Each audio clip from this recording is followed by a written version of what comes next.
Here's how to handle payments securely in your Bubble app using Stripe. Step 1, go to the Plugins tab on the Bubble editor. Search for the Stripe plugin. The plugin version that we're looking for is the official Stripe plugin by the Bubble team themselves. One click and install that.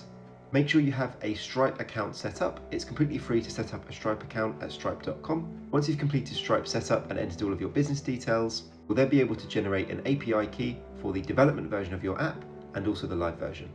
Put those API keys into the API key fields on the plugin tab in the Bubble editor. Make sure that you put your development key in the development input and your live API key in the live input. If you get these two crossed, then it's not going to work. Once you have the plugin installed and your API keys entered, you can then insert the action in the Bubble editor for subscribing the user to a plan or charging the user a certain amount. The difference between these two is that the charge action will charge a one-time payment from the user, whereas a subscription will subscribe them to a plan that you have to define first in your Stripe account, and then it will automatically bill them every month, week, year, or whatever time frame that you define.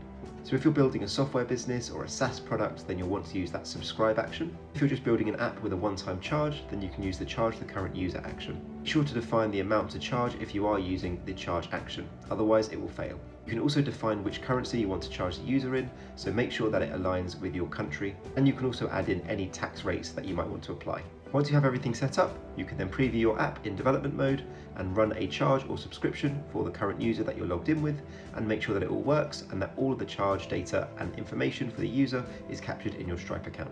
Follow for more tips on Bubble and Bubble development.